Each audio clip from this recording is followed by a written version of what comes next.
Le week-end a été chargé en émotions entre les 24 heures du Mans et le Grand Prix du Canada. Personnellement, j'étais au Mans, donc désolé du retard, mais comme d'habitude, il n'y a aucune raison de rater un récap. Aujourd'hui, on va revenir sur le Grand Prix du Canada 2025 et ça y est, on a eu le premier clash entre Lando Norris et Oscar Piastri. La course était peut-être pas exceptionnelle, mais personnellement, je trouve qu'il y avait quand même quelques petits trucs assez intéressants qui me donnent de l'espoir pour la suite de la saison qui pourrait peut-être se corser un petit peu. N'hésitez pas à nous mettre dans les commentaires votre avis sur ce qui s'est passé entre les deux pilotes McLaren. Abonnez-vous si ce n'est pas encore fait, il serait temps, activez bien la cloche et mettez un pouce bleu si cette vidéo vous plaît. Et on passe tout de suite au récap du Grand Prix du Canada 2025.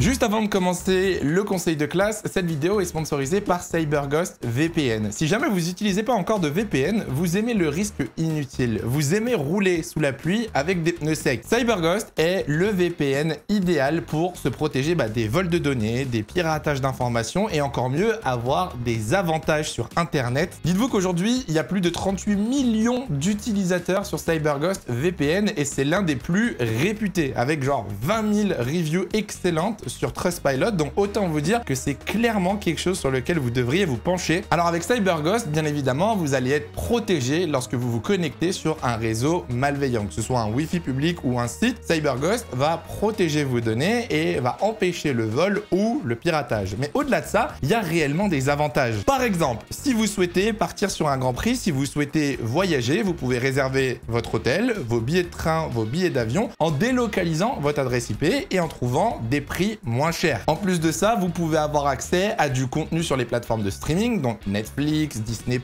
Prime Video, et vous pouvez avoir accès à un catalogue qui n'est pas disponible en France ou dans votre pays. Et autant vous dire, si vous allez aux États-Unis par exemple, vous avez quasiment 50% du catalogue qui n'est pas disponible en France, auquel vous pourriez accéder grâce à CyberGhost VPN. Et puis au-delà de ça, vous pouvez tout simplement accéder à des sites qui ne sont tout simplement pas disponibles en France, que ce soit des boutiques, des sites en ligne, peu importe. En délocalisant votre adresse IP, tout simplement, vous cassez littéralement toutes les frontières d'Internet. L'avantage avec cette offre que vous aurez dans la description et CyberGhost VPN, c'est que vous pouvez connecter jusqu'à 7 appareils sur le même compte, que ce soit un téléphone, un Mac, une console, une Smart TV, ce que vous voulez. Vous pouvez littéralement couvrir toute la famille avec votre abonnement CyberGhost. Et justement, ça tombe bien parce que dans la description, vous aurez une promo grâce à mon lien. Vous aurez 4 mois offerts sur l'abonnement de 2 ans, mais sait-on jamais, si jamais ça se passe mal, vous pouvez être remboursé si vous n'êtes pas satisfait. Vous avez jusqu'à 45 jours pour vous faire rembourser. En gros, vous êtes gagnant dans tous les cas. Donc clairement, c'est que du kiff. Profitez de cette offre. Merci à CyberGhost VPN de sponsoriser cette vidéo et de nous soutenir dans nos projets. Et sans plus tarder, je vous laisse tout de suite avec le premier élève du conseil de classe. Premier élève du conseil de classe, Andrea Kimi Antonelli, qui devient le 3e plus jeune pilote de l'histoire de la Formule 1 à monter sur un podium. Félicitations, honnêtement. Après 3 week-ends compliqués, on a enfin eu un week-end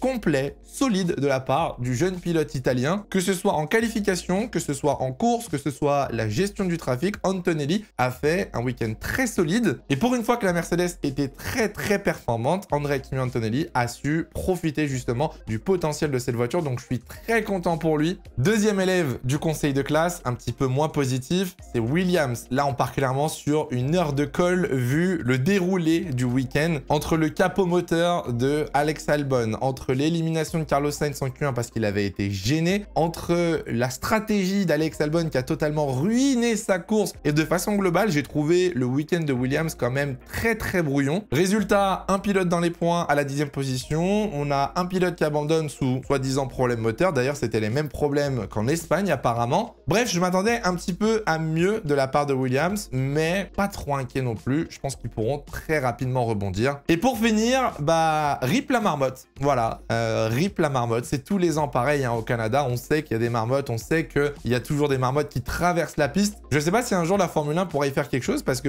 c'est la nature. Les marmottes creusent tout simplement sous la piste. Mais c'est vrai que là, Lewis Hamilton a percuté une marmotte et ça lui a grandement endommagé sa course. On a eu une marmotte aussi en Porsche Cup, je crois, ou en tout cas en GT qui s'est fait percuter. Déjà d'un point de vue performance, je trouve pas ça très cool que les pilotes de F1 aient à éviter des animaux sur la piste toutes toutes les années au Canada. Et puis de deux, bah, juste en fait pour la cause animale, c'est pas cool non plus pour les marmottes chaque année de voilà percuter des animaux. Donc bon, je sais pas si la F1 fera quelque chose pour ça, mais en tout cas, rip la marmotte et rip le lapin aux 24 heures du Mans.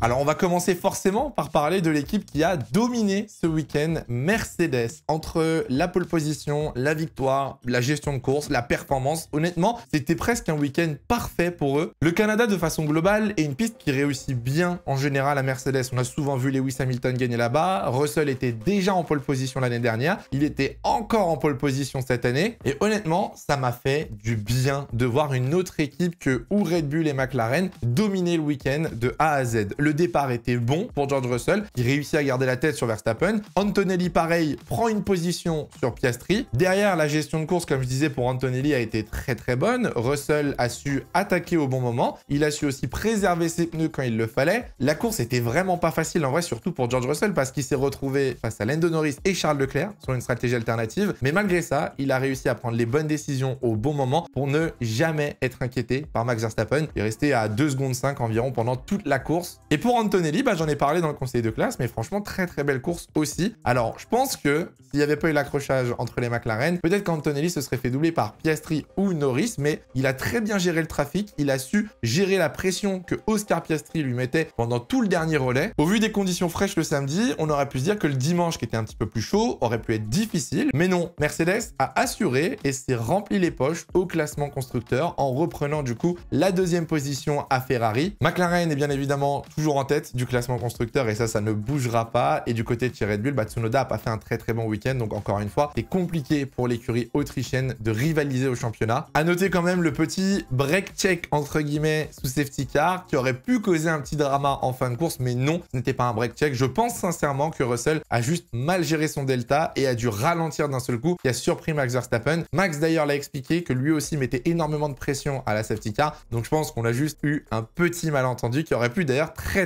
mal tourné.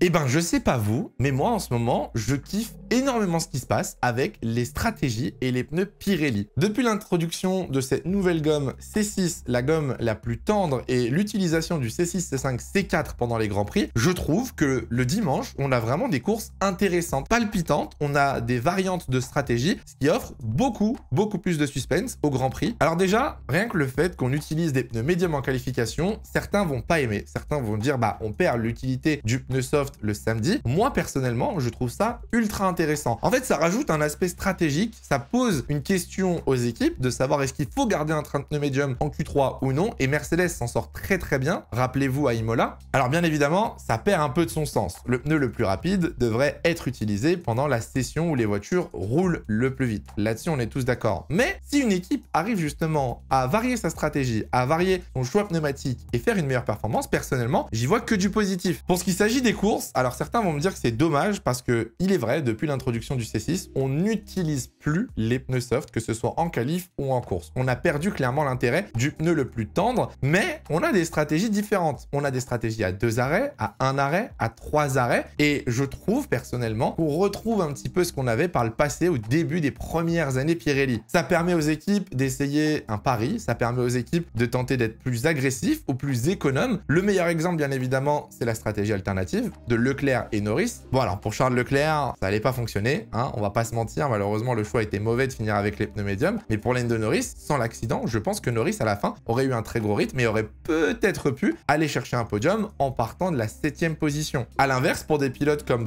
Russell, Verstappen ou encore Antonelli, eux, ça les force justement à mieux gérer leurs pneus, à gérer le trafic, à gérer les stratégies décalées, attaquer au bon moment, savoir préserver les gommes au bon moment. Perso, peut-être que je suis le seul, mais j'adore ça. Faut quand même faire attention avec les gommes les plus tendres en Formule 1 parce qu'on a vu 2 cas différents ce week-end qui peuvent forcément poser des problèmes. On a vu le graining, c'est ça ce qu'on retrouve très souvent sur les pneus Pirelli. Et de l'autre côté, il y avait la dégradation naturelle. Donc à un moment, on se retrouve avec les pilotes où on ne sait pas si c'est du graining, on ne sait pas si c'est de l'usure et ça peut porter à confusion. Mais au final, pour nous en tant que spectateurs, c'est que du bonus. Les pneus, de façon globale, en vrai, sont un aspect clé dans cette saison 2025. Ça a été un énorme avantage pour McLaren depuis le début de la saison. Et là, depuis quelques Grands Prix, c'est entre guillemets une sorte de carte surprise. C'est un petit peu la dernière carte à sortir pour certaines équipes pour essayer de sortir du lot et réussir à faire une performance. Le meilleur exemple, Esteban Ocon, qui a réussi à faire fonctionner un seul arrêt au Canada, là où certains ont fait 2 arrêts. Au final, Esteban Ocon termine dans les points à la 9e position pour la 200e course de Haas et réussit à sauver sa peau en faisant une très très belle course à l'économie. Néanmoins, je mets un petit disclaimer, il y a quand même une question à se poser avec le pneu C6, le pneu soft le plus tendre des pneus Pirelli. À quoi tu sers? Non, c'est vrai, plus sérieusement, à quoi sert ce pneu? Parce qu'au final, on l'utilise plus en qualification. On peut pas l'utiliser en course avec plus de 4 tours, sinon le pneu est totalement mort et il surchauffe. Au final, est-ce qu'il y a vraiment un intérêt d'avoir ce pneu C6? Et est-ce qu'on ne reviendrait pas peut-être à un ancien système avec un pneu option et un pneu prime, donc medium et hard, et on travaillerait juste sur 2 types de pneus et on essaierait de faire en sorte que ces pneus soient bien meilleurs. À voir dans les prochaines courses, à voir ce que vous en pensez aussi, dites-le moi dans les commentaires, mais je pense que là, cette situation avec le C6, C5, C4 peut amener un vrai débat et peut amener une réflexion sur l'utilisation des pneus en Formule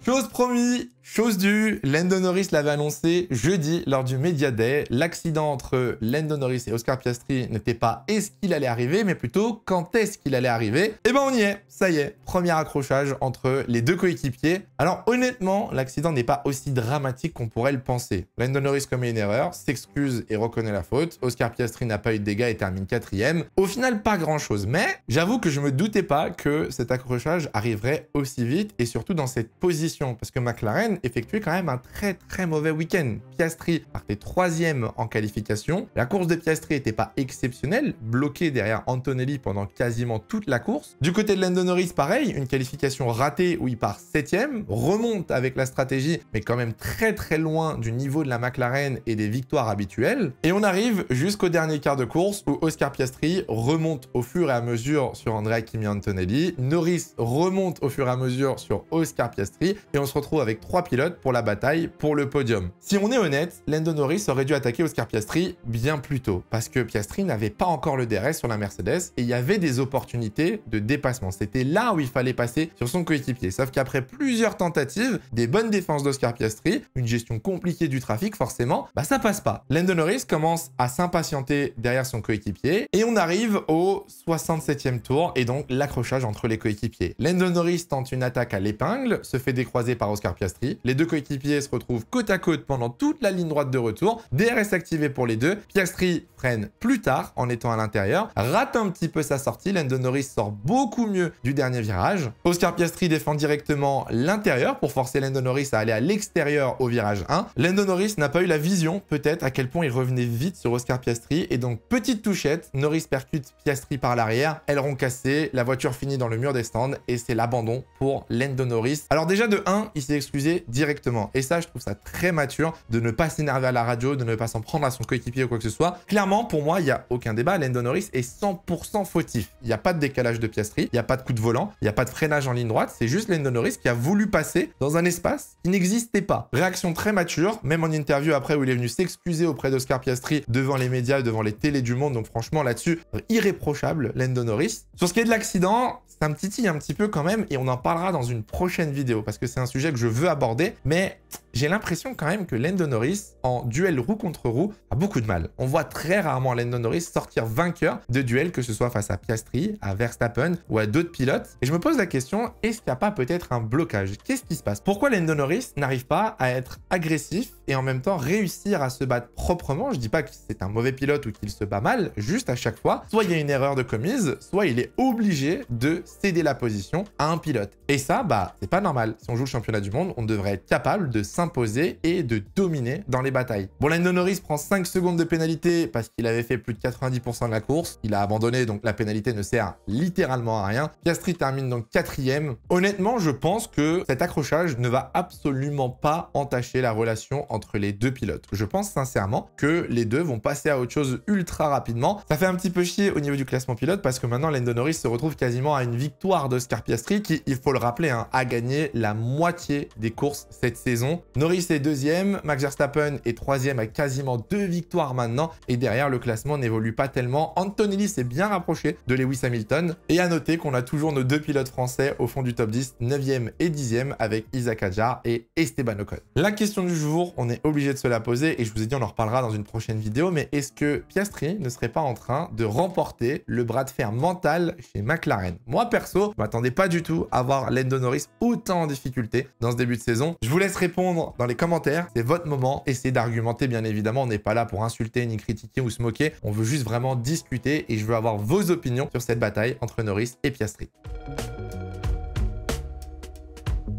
Bon, le hydroprono, encore une fois, ça a été une catastrophe. Que ce soit pour moi ou pour vous, personne n'a trouvé le trio parfait, que ce soit pole position ou le podium. Malheureusement, aucun vainqueur cette semaine. On va partir pour le hydroprono du Grand Prix d'Autriche. N'oubliez pas le hashtag hydroprono lorsque vous faites justement vos prédictions. Je vais prendre un peu des risques. On va se lancer sur une pole position de Norris, parce que je pense que Norris est très performant en Autriche, donc pole du pilote britannique. Je pense par contre que la course va être plus compliquée. C'est un jeu de DRS, c'est un jeu d'aspiration. On l'a vu l'année dernière avec Verstappen, ça peut très vite s'accrocher. Je pense que Piastri va remporter le Grand Prix d'Autriche et que Verstappen va terminer deuxième devant Lando Norris. Me demandez pas comment, mais je pense que vraiment tout le monde va target Lando Norris au Grand Prix d'Autriche. Tout le monde va tenter de lui faire des dives, etc. J'ai un peu cette vision, un peu le remake du Grand Prix de l'année dernière au final. Peut-être que je suis à côté de la plaque et qu'on aura encore une victoire Mercedes. Je n'en sais rien parce que l'année dernière, ils étaient très performants. Je vous laisse me dire dans les commentaires vos prédictions et on fait le point juste après le Grand Prix d'Autriche. Bon, j'espère que cette vidéo vous aura plu. Comme d'habitude, je suis désolé un petit peu en retard. Là, pour le coup, je rentre du Mans où j'ai passé 4 jours exceptionnels, mais très fatigants. Et j'ai tourné ça dès que je suis rentré chez moi. Vous pouvez pas le faire plus tôt. Merci à vous d'avoir regardé cette vidéo. N'oubliez pas de vous abonner si ce n'est pas encore fait. N'oubliez pas de mettre un j'aime à la vidéo. Et juste avant de se quitter, merci bien évidemment à CyberGhost VPN qui a sponsorisé cette vidéo. Toutes les informations sont dans la description, donc foncez et profitez de cette offre avec 4 mois offerts sur l'abonnement de 2 ans. Protégez-vous sur Internet, vraiment, que ce soit les sites malveillants, les Wi-Fi publics. Profitez des avantages dont je vous ai mentionné au début de la vidéo. Dans tous les cas, vous n'avez rien à perdre. Vous êtes remboursé, vous avez jusqu'à 45 jours si jamais vous n'êtes pas satisfait de l'offre. Merci à eux de nous avoir soutenus. On se retrouve très bientôt pour une prochaine vidéo. En attendant, faites attention à vous et portez-vous bien, c'est le plus important. Ciao, ciao.